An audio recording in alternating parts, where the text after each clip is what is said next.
Eu vou explicar a inflação que nós temos. Cadê ele?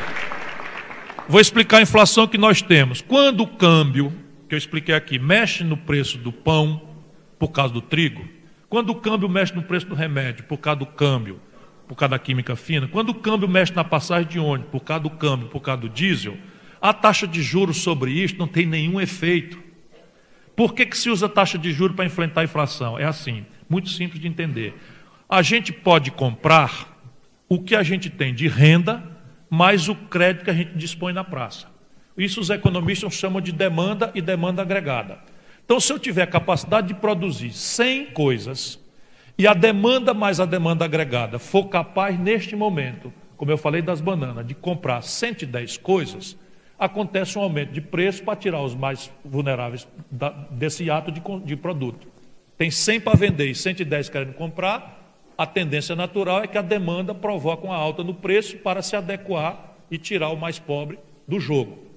Isto significaria, então, que o Brasil tem que atirar com taxa de juros porque atira-se na demanda agregada. Porque, teoricamente, se eu encarecer o crédito, eu desestimulo a população de usar o crédito para comprar. Isto é nos manuais de coisa, que não conhece a realidade brasileira. Porque o nosso povo, de tanta inflação e de tanta descontinuidade, o nosso povo não faz conta de juro.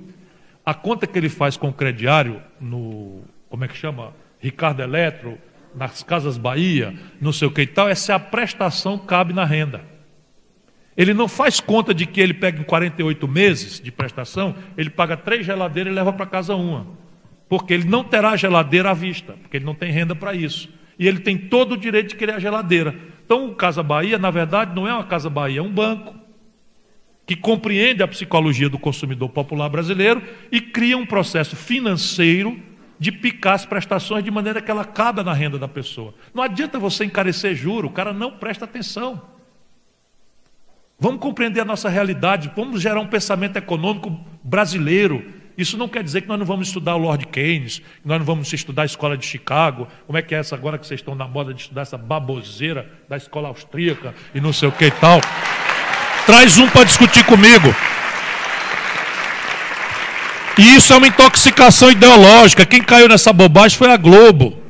Só para vocês verem que não é um problema de manipulação. A Globo tomou dólar emprestado a 1 por 1 no governo Fernando Henrique para investir num negócio não tradable, ou seja, não comercializável em dólar, que é sinal de TV a cabo, a NET. Aí tomou dólar emprestado a 1 por 1, botou no plano business plan, feito por uma consultoria americana, que chegou aqui ao seguinte: renda per capita, $15 mil. Então, nos países que têm renda per capita de $15 mil por ano, você tem um ponto, uma assinatura a cada 12 mil habitantes. Faz a conta, a Globo, opa, é grana muito. O cara não sabe que no Brasil, renda per capita é outra mentira. Porque aqui a desigualdade de renda é tão desconhecida dos manuais de economia, que é como você botar a cabeça no forno, pé na geladeira e apurar a temperatura na barriga. Esse dado não vale nada. Esse dado não vale nada.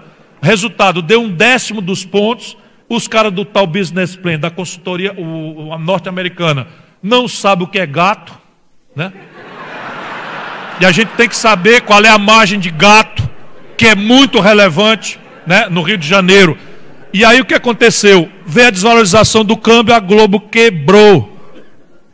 Por essas baboseiras ideológicas, essas intoxicações que insultam a nossa própria inteligência. Como é que eu tomo dinheiro emprestado numa moeda para vender meu serviço noutra moeda?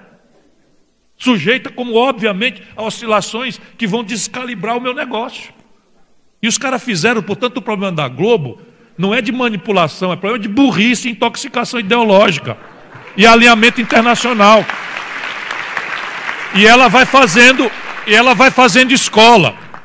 E a gente tem que se livrar disso, não é para concordar. O liberalismo, eu conheci os liberais brasileiros, eu tenho amigos, tinha amigos maravilhosos. O professor Roberto Campos, não, é porque ele morreu.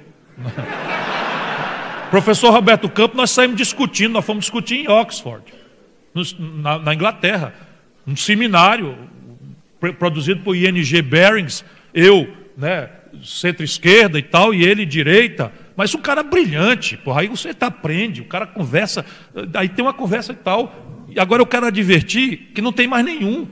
Se o cara botar um porra do Rodrigo Constantino, um pulha, para discutir, não dá. Sabe por quê? Mas não é nada.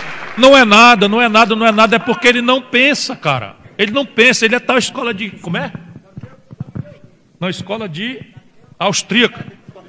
Aí repete o nome de uns caras que eu não sei nem quem é, e não sei o que e tal, e não consegue elaborar sobre nossa realidade. 3 informações e eu encerro. A economia não é global, meu companheiro.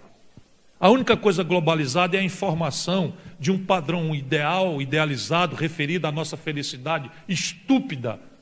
E a única coisa globalizada é essa informação desse padrão de consumo, que acena para nós que ser feliz é acessar o bom, bonito e barato que a gente conhece pela televisão, pela internet, só que tem coisas práticas muito concretas. O modo de empreender, de produzir, é dramaticamente nacional. Não é para patriotada, não. A questão simples é, neste momento, a taxa de juros no mundo é negativa. E a brasileira é a taxa básica, é por média 27%. Bota para competir uma economia que se financia a 1,5% negativo contra a economia que se financia a 27%, se fosse a taxa básica de juros, que não existe, e os outros fatores todos sendo iguais, vê se ela sobrevive. E por que a taxa de juros no mundo é negativa e no Brasil é assim?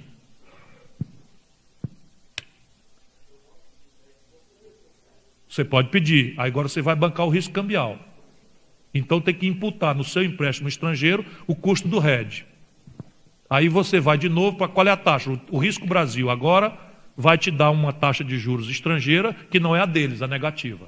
O Risco Brasil, por conta do galope da dívida, por essa política monetária imbecil que estamos praticando, a taxa de juros para o Brasil não é negativa. Nós estamos já caindo no rate, como você deve estar bem informado, e ainda tem que imputar no seu custo o adicional do hedge da variação cambial, que foi o que a Globo não fez e quebrou. Percebe? A vida é dura, meu.